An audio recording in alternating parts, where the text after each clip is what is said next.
सबैजनालाई कुजम्पो अनि नमस्कार। आज चाहिँ हामी फेरि त जयगाउँपट्टि लाग्दैछौँ। फुन्चुलिङ पनि गइन्छ होला सायद टाइम पायो भने। यहाँ केटाहरू डुङ्गै छ अनि यहाँ गाडी साडी चोडक्कै बनाएको छौँ। टोलीहरू यहाँ धेरैजना छ है, जाने चाहिँ जानुपर्ने। अब चाहिँ खै जयगाउँतिर लाग्यो भन्छ केटाहरू। फेरि हामी 5 जना ठिक्कै क्यापेसिटी छौँ है। ल अपडेट दिँदै जान्छौँ हामी।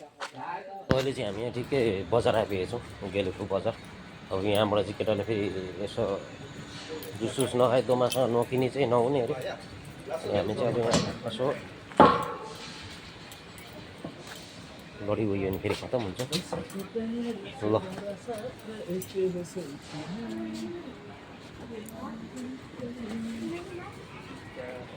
हामी चाहिँ अब चियापानी खानु गएको एकदम बर्बाद तरिकाले हुन्छ भिडियो चाहिँ। हामी साथी सबै मिलेर जानु परेको कि अनि के हुन्छ कसो हुन्छ भयो भने भोलि फर्किने कुरा छ। गाडी पनि बनाउनु पर्ने साथी अनि साथी उता थिम्पूबाट नै आउँछ अनि उसलाई नि भेटेर मजाले रमाइलो पनि गरिन्छ प्लस अलिकति काम पनि छ। ल अपडेट गर्दै गर्छु। यो चाहिँ अहिले हामी देउसुरे आइपुगेको छौँ। फर्स्ट पोइन्ट एकदम यो चाहिँ उहिलेको बजार हो इन्डियाको। खासै शान्तिपुर रानीखाताहरू नहुँदैन, देउसुरे भन्ने चाहिँ थियो। अन्त यहाँ चेक पोइन्टहरू सबै छ कस्टमको होइन। अब यहाँबाट बोरिङ हुन्थ्यो, अहिले चाहिँ कुदाउनु मजा एकदम स्मुथ। अब यहाँ चेक पोइन्ट आइपुग्छ हो, अनि देउसुरेदेखि खोला। अब यस्तो चाहिँ गरेर हामी शान्तिपुर भएर रुनीखाता गोरुबासा भएर चाहिँ हाइवे पुगिन्छ। त्यहाँदेखि चाहिँ एकदम मखन हुन्छ है गयो भाइ। यहाँ टोलीहरू धेरै छ हो। यहाँ एउटा बेहुली खोज्नु गएको अरे हो, काला चस्मा लाएर छ। यहाँ अब जाँदैछौँ। यहाँ जन्ती अब लोकन्ते सबै साथमै छ हो। यहाँ अब यहाँ देउसिरे पुलमा पुगिहाल्यो चाहिँ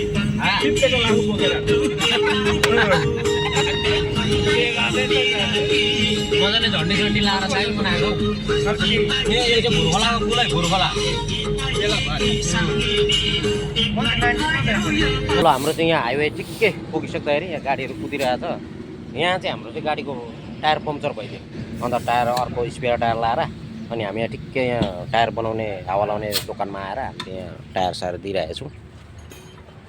अलिकति लोदारै भयो। अब यहाँ इन्डियाको ठाउँमा यसो टायर सायर पड्किँदा चाहिँ अब अलिक मजा लागेन।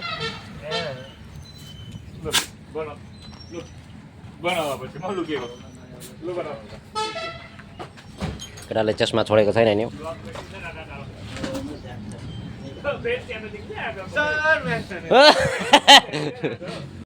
यहाँ चाहिँ अब थाले टायर खोल्नु पुरा जाम भएको रहेछ कि।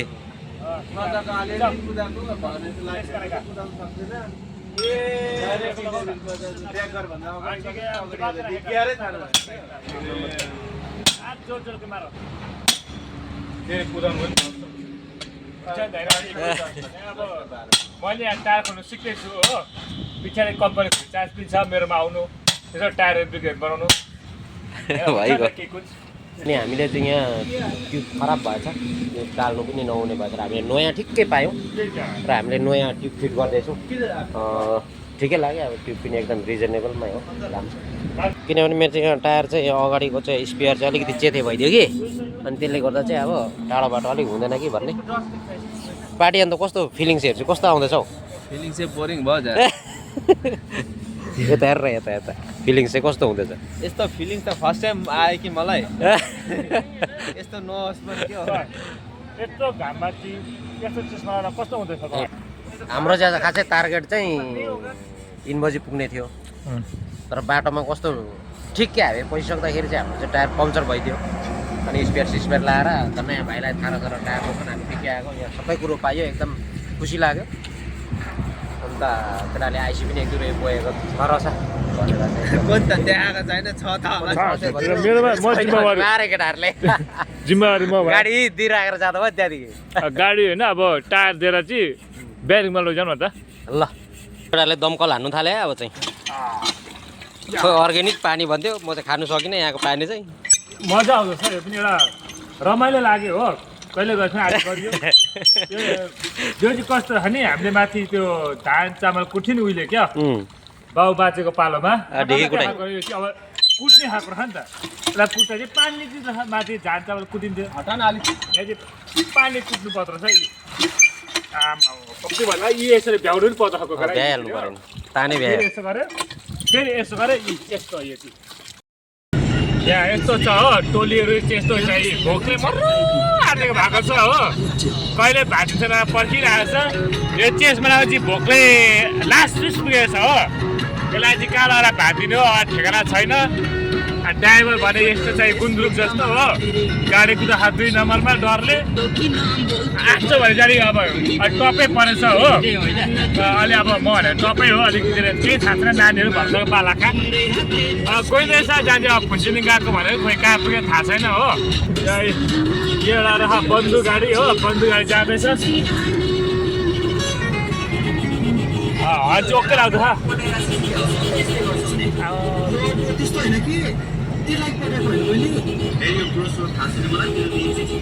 अहिले चाहिँ हामी 12-20 बजार आइपुगेको छौँ केटाहरूले के किन्ने भन्छ र यहाँ रोकाइहाल्यो आज चाहिँ हामी चाहिँ छिटै जानुपर्ने थियो अलिकति यो भयो एक दुईवटा के जाति किन्ने भन्छ केटाहरू अनि अब चाहिँ हामी 12-20 बजारमा छौँ 2-3 बजिसक्यो पनि कतिखेर पुगिन्छ गाडीले बाटोमा अलिकति दिगदार मेरो अलिकति ढिलो भइयो केही छैन त्यो केटाहरूको यहाँ दोकान छ अरे एकदम अर्डर गर्ने अरे अब कस्तो कस्तो पाउँछ यहाँ चाहिँ यो थाहा चाहिँ भयो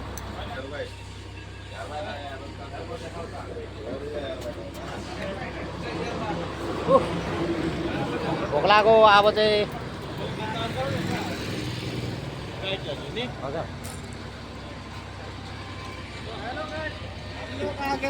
ए बोल दो कुछ बोल दो बंगाल का नजारा देख सकते हो गुड अच्छा व्यू है आस दे दियो पार्टनरले अरूका बार्गेनिङ चल रहा है बार्गेनिङ कितना बोलो हमने 7 रुपया आपने 2 बोल दिया बीच में रहने से कितना होगा बीचमा राख्ने चाहिँ ऊपर भी नहीं नीचे भी नहीं नीचे भी नहीं सामने में रखने से डूब जाएगा तो समझ के बोलो नहीं पैसा मिल गया ना इसका 900 का लिया था तो आप 100 रुपया कम दे दो 800 में दे देगा इसका कम होगा नहीं 700 रुपये का ना नहीं होगा 700 रुपये का लु भोकले पनि हामी चाहिँ के भएर यहाँ कल्पना होटलमा आइपुगेको छौँ है 12-20 ठिकै नि होटल त ठिकै होइन होटल त खाना खाओगे आप लोग चावल खाओगे तो चावल का थाली का होता तो इधर किचन है इधर से लेकर आएगा आपको बोलते हैं उधर से खाएगा है ना इधर किचन है खाना किधर से उधर खाना खाने के लिए आया किचन है साह्रो पऱ्यो कि बाइकहरू चाहिँ लो है साथी हो यहाँ चाहिँ जाममा पऱ्यो गाडी अगाडि लडेको छ भन्ने खबर पाइयो यहाँ गोजीमा छ मलाई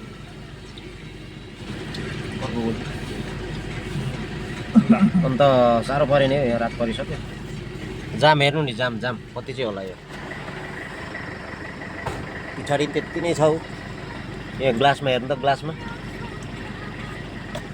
अरे जाम होस् रे ब्रा बहुत जाम है बेटा क्या करना रे ओए बुढो सल्काउ ओए अहिलेसम्म पनि हामी चाहिँ फुन्चेली पुग्नु सकिएन है यहाँ जाममा फसिएर त्यहाँ अगाडि क्रेङले चाहिँ ठुलो गाडी 18 चक्के पल्टेको छ अरे अन्त निकाल्दैछ ए जाम भने कति भयो भाउ इन्डिया भुटानको गाडी त्यतिकै यहाँ मान्छे हिँड्ने ठाउँै भएन नि त हौ रात पर्ने रहेछ पुग्दाखेरि चाहिँ हाम्रो टोलीहरू सब हाई काट्नु थाल्यो है यस्तो छ जिन्दगी हो जाम आउँदा ड्राइभरले पुर्याउँदैन गयो फुन्चेलिङ जान्छस् फुन्चेलिङ जान्छस् फुन्चेलिङ पुग्ने पुग्यो 4 बजे पुग्ने 4 बजे यस्तै हुन्छ यहाँको चाहिँ मलाई पार्किङ सिस्टम चाहिँ दामी लाग्यो यो वान वेमा 4टा लाइन छ उताबाट आउने अब चान्स छैन नि त रात परिसक्दा मात्रै जयगाउँ आइपुग्यो देरी गयो 15 गयो बाटोमा ब्लक भएर तपाईँलाई देखाइन्छु त्यो पनि ब्लक भएको थियो 15 भइहाल्यो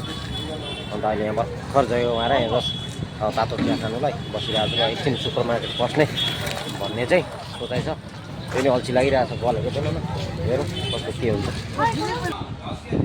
अब चाहिँ जयगाउँसम्म घुमिँदै अल्छी लाग्यो यहाँ चिया खायौँ अब चाहिँ डाइरेक्ट भुटानमा गएर होटल बुक गरेर चाहिँ रेस्ट गर्ने ब्लक भन्ने चाहिँ कति हो कति यहीँ भुटान गेट पुग्नुको लागि कति छैन नि लाइन अब यत्तिकै बामी सर्यो गयो यहीँ भोक लागिहाल्ने रहेछ सुताइ पनि एक निद्रा जस्तो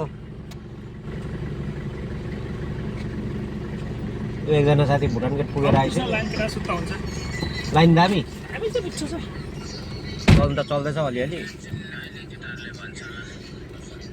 जिन्दगी चाहिँ जानै नै पर्यो ल अहिले चाहिँ हामी माथि भुटानपट्टि फुन्चुलिङमा आइसकेको छौँ अनि गाडी पार्क गरेको छौँ यहाँ पार्किङमा पार्किङ पनि बल्ल बल्ल पाएर हामीले यहाँ पार्क गरेको छौँ गाडी अनि अब चाहिँ हामी होटल खोज्नु जाने कहाँ बस्नुपर्ने भन्ने चाहिँ अब थाहा भएन होटल चाहिँ अहिलेसम्म फिक्स भएको छैन अन्त पार्किङ चाहिँ यहाँ गरेको छौँ हामीले गाडी यहाँ त्यो बिल्डिङको मुनिपट्टि ठुलो पार्किङ छ यहाँ चाहिँ अन्त यहाँ गरेको छौँ र अन्त गाडी चाहिँ अब निकालेर लानुपर्ने हो कि तल होटल कतै होटलमा पार्किङहरू छ भने त्यहाँ पार्क गर्नुपर्ने हो कि भनेर सोचिरहेको छु यहाँ साथीहरू कता गयो अब चाहिँ रुम पनि पायो शान्ति भयो रुमको अगाडिपट्टि ठिक्कै पार्किङ पनि गाडीको यहाँबाट आधागिरी भेटाएको छ फेरि हो प्रायः पजल हानेर मार्न आँटेको छ ट्याक्सी ड्राइभर च्यागाएर भिट्टु छ भन्नु भएको छैन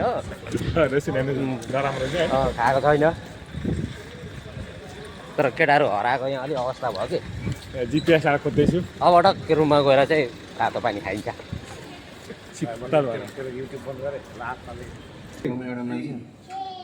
रिल्याक्सेसन चाहिँ यस्तो हो नि त हो सबैजना बसेर खाँदैछौँ अहिले अनि त्यो अघि भने जस्तै हो अब मान्छेहरू यसो टाइम निकालेर कोही बेला चाहिँ यसो घुमेर सबै साथीहरू बसेर अब गाउँदेखि पनि यता फुन्चुलिङ आएर यस्तो खाइरहेको छ एउटा मजा पनि लाग्यो खुसी पनि लाग्यो सबैजना र हाम्रो भाइ चाहिँ अलिकति बिमारी भएको छ यहाँ र पनि केही छैन ल अब के पऱ्यो भने गाडी कुनै